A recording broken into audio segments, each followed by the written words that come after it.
The greatest cost of starting a startup.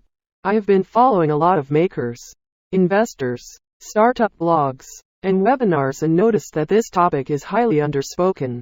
We speak a lot about idea validation, capital, time, and team, but we almost neglect that the emotional cost of being a founder is enormous.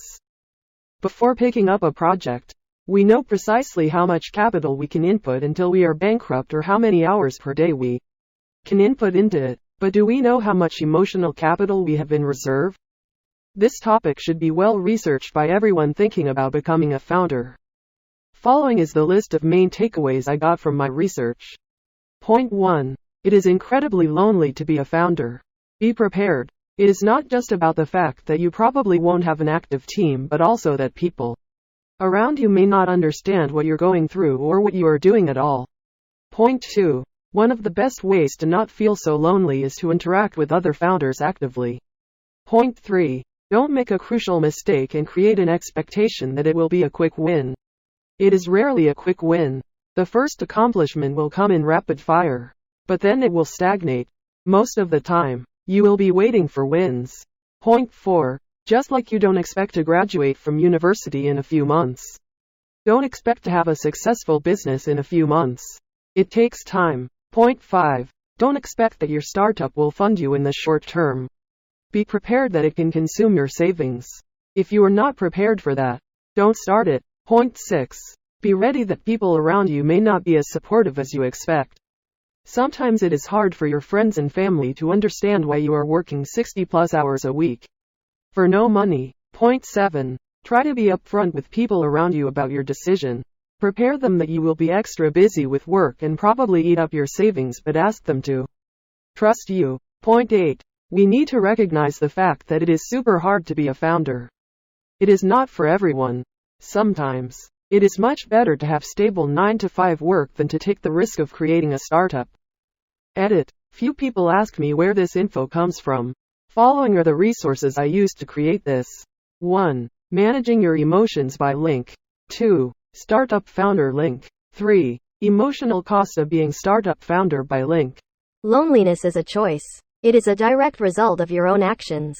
There are endless opportunities to surround yourself with others that understand your ambitions. Look at all the communities like this one. There are endless opportunities to surround yourself with others that can bond with you and be supportive of you. Link to other passions. Not everyone in your life has to share in your passion for entrepreneurship. Don't act obsessive about your professional ambitions. Don't be one-dimensional. Few people enjoy being around someone that is obsessed and only capable of talking about one topic. Friends and family should not be sacrificed for your success. Only fools or malicious idiots espouse this. Cultivate meaningful relationships across many aspects of your existence. You should not be working all the time. This is not healthy or sustainable. Practice patience. Don't be in a rush. Work smarter, not harder. This is extremely hard for those in tough financial situations, due to our horrible systems that are designed to make survival part of the game. Being privileged makes this much easier. Regardless, it is still beneficial to recognize that being in a rush raises your chances of failure. You're more likely to make a mistake, skip a vital step, mismanage expectations, for yourself and for others, burn out, or something else that could have been avoided. Entrepreneurs have an infatuation with this lone wolf struggle. They believe they need to live. All successful people have friends. You don't have to work all day every day. In fact, you're probably working too much. Go out with friends, play some Xbox, eat pizza and watch TV. Go on hikes. Just do something other than work. Your friends do not need to be highly successful alpha males either.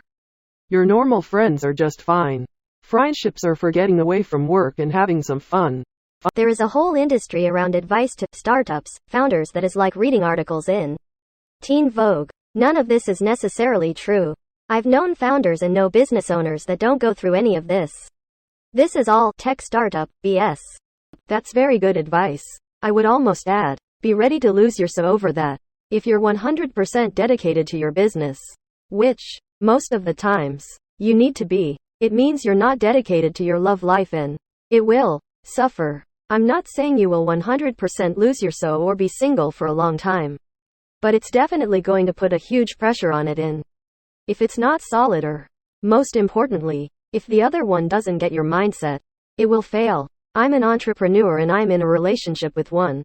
Both my company and his take a huge chunk out of the time and brain space we have for one another. Plus, we talk about it constantly, to the point where we're fed up with each other's business. I don't think someone who's not an entrepreneur would forgive the things we brush over on a daily basis. BTW. I made my thesis on this, and even if it's harder to find, there is a good amount of research on it. It's just not something that people will put forward because it's very bleak when you think about it. That's the same reason we don't see pictures from during a marathon. I've had 2 different solid multi-year relationships die when doing different startups. It sucks and it's a real cost, and you should take it into account.